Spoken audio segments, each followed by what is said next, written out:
তো এই রিপোর্ট দেখে তোমরাই বলতে পারবে যে এটা ছেলে হতে চলেছে না মেয়ে হতে চলেছে। আর আমার এই রিপোর্ট দেখে আমার যতটা আন্দাজ, আমার ফার্স্ট বেবি, তো আমার মনে হচ্ছে যে ছেলেই হতে চলেছে, কারণ হার্ট রেটটা আগের থেকে অনেকটা কম এসছে। Hello friends, welcome back to my channel. তো আজকে আমরা যাচ্ছি ডাক্তারের কাছে রিপোর্ট করাতে। তো চলো তোমরা ভিডিওটা দেখতে থাকো, পুরো ব্লগটা। এখন সকাল বাজে 10টা, তো এখন বেরোবো। আর আজকে ডাক্তার দেখিয়ে ডাক্তার কি বলছে সেটাও তোমাদের সঙ্গে শেয়ার করব।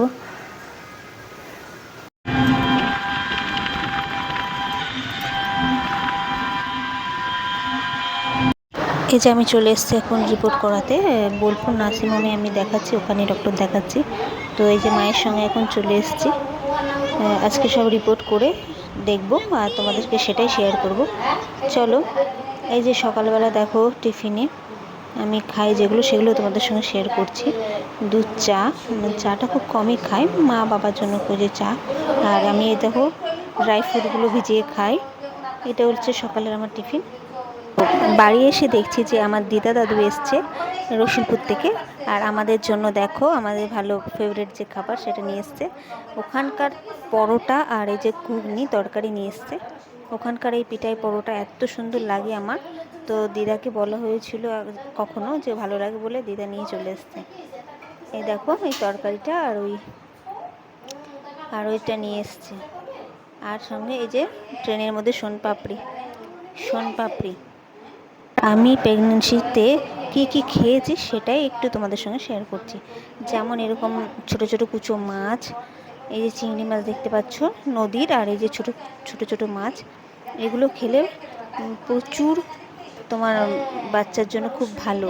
তো মাছ তো খেতে খুব ভালো লাগে না, কিন্তু তাও এই মাছগুলো খাওয়া খুব ভালো।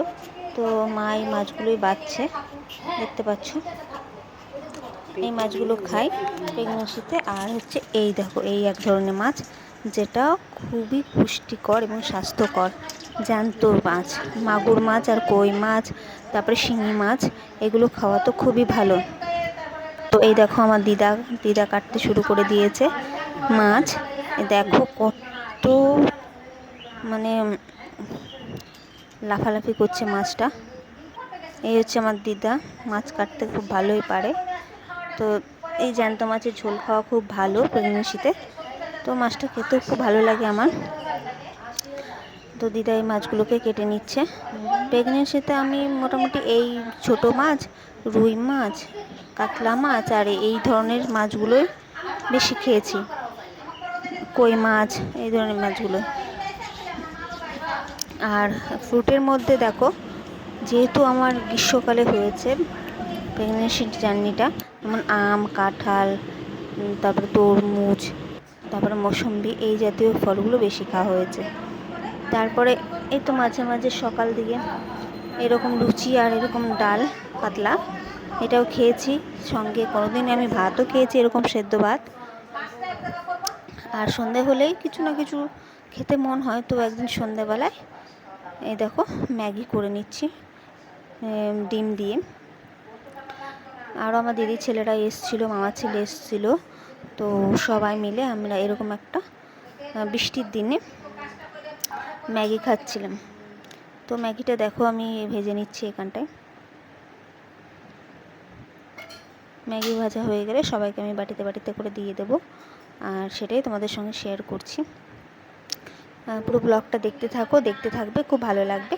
আর সবার শেষে আমি তোমাদেরকে রিপোর্ট শেয়ার করব যে আমার বেবির ছেলে হচ্ছে না মেয়ে হচ্ছে, আর আমি কিভাবে জানতে পারছি যে আমার ছেলে বেবি হচ্ছে, ছেলে বেবি আমার হবে, সেটা আমি কিভাবে জানতে পারছি রিপোর্ট দেখে, সেটাও তোমাদের স্পষ্ট আমি দেখিয়ে দেবো। রেডি হয়ে গেছে ম্যাগি, তো এখন সবাইকে দিয়ে দেবো ম্যাগি এক এক করে।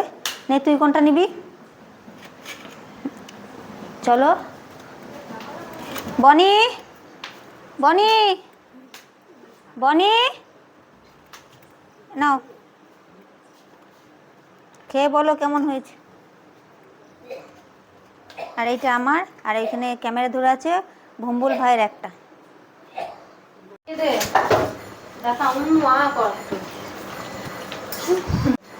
এই যে ম্যাগি খাচ্ছে এখন এই একজন। কেমন হয়েছে রে? ভালো। যে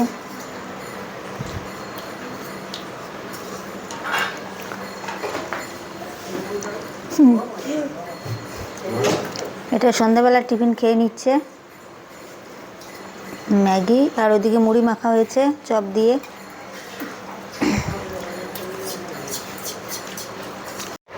তো চলো তোমাদের সঙ্গে শেয়ার করি যে আমার রিপোর্টগুলো নিয়ে। এই দেখো দুটো রিপোর্ট, একটা হচ্ছে আমার যেটা 3 মাসের রিপোর্ট, আর একটা হচ্ছে যেটা আমার 9 মাসের রিপোর্ট। মাঝের যে 5 মাসের রিপোর্টটা ওটা কোনো কারণে আমার করা হয়নি, মানে ডেটের গণ্ডগোলের জন্য 5 মাস ডেটটা আমার পার হয়ে গেছিলো, ওই জন্য আমার অ্যানুয়াল স্ক্যানটা করা হয়নি। তো এটা খুব বড় ভুল করেছিলাম অ্যানুয়াল স্ক্যানটা না করে। তো তোমরা অবশ্যই এই ভুলটা করো না, তোমরা অ্যানুয়াল স্ক্যানটা অবশ্যই করবে, ওটা খুব ইম্পর্টেন্ট একটা ইউএসজি রিপোর্ট।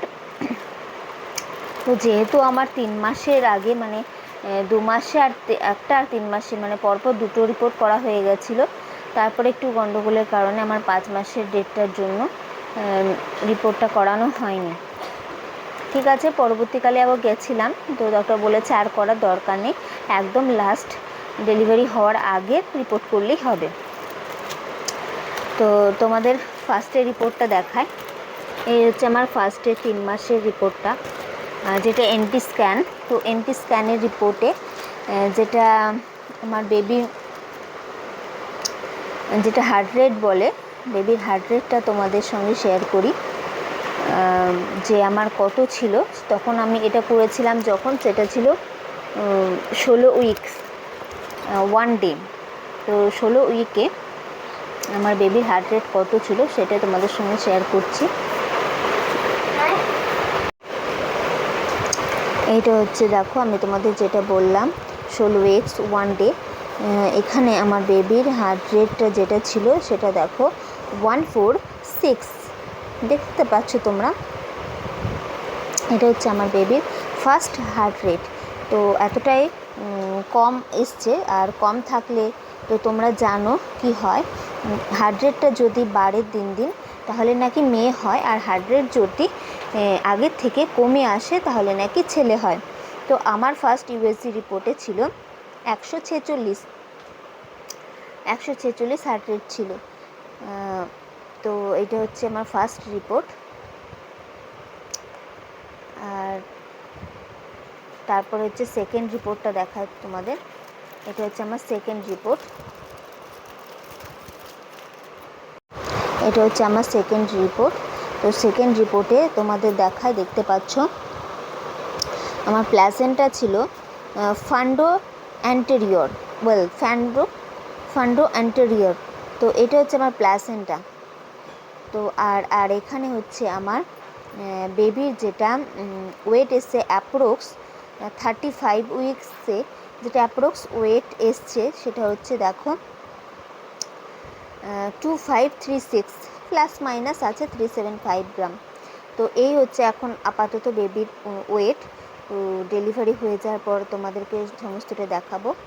আর আমার বেবির হার্ট রেটটা দেখো 141, মানে 141 বিপিএম, তাহলে ফেটাল হার্ট রেট হচ্ছে 141। এটা হচ্ছে লাস্ট ইউএসজি রিপোর্টে আমার বেবির হার্ট রেট। তো তোমরাই বলো কমেন্টে যে আমার ছেলে হতে চলেছে না মেয়ে হতে চলেছে, তো তোমরা কমেন্টে বলো এই রিপোর্ট দেখে। তো আমার রিপোর্টগুলো তোমাদের সঙ্গে শেয়ার করলাম, সবার হয়তো মিলতেও পারে নাও মিলতে পারে, কিন্তু আমারগুলো তোমাদের সঙ্গে শেয়ার করলাম। আর অনেকের হার্ট রেটটা এরকম থাকে, কিন্তু বেবি গালও হয়েছে, বেবি বয়ও হয়েছে, কার সাথে কারো মিল থাকে বা থাকে না এটা জানি না, কিন্তু আমার মনে হচ্ছে যেটা সেটাই তোমাদের সঙ্গে শেয়ার করলাম। আর রিপোর্টগুলো তোমাদের সঙ্গে দেখালাম। তো আশা করি ভালোভাবে সব কিছু হোক, তোমরাও আশীর্বাদ করো যেন ভালোভাবে হয়। তো ডেলিভারি খুব তাড়াতাড়ি হতে চলেছে, তো ডক্টর আমাকে ডেটও দিয়ে দিয়েছে যে এই ডেটের মধ্যে তোমাকে ভর্তি হতে হবে। তো আমি সি সেকশনটাই চুজ করেছি, সি সেকশনই হবে। তো ভগবান জানি না মানে সেদিন কি হতে চলেছে। তো তোমরা একটু সকলে পাশে থেকো, ভগবান যেন পাশে থাকেন। কারণ ফার্স্ট বেবি অনেকটাই তো ভয় লাগে, চিন্তা হয়। তো বুঝতেই পারছো। আবার মনে সাহস রাখছি যে মা হওয়া অতটা তো সহজ নয়। সকলেই তো মা হয়েছে, তারা যদি পারেন তো আমি কেন পারবো না।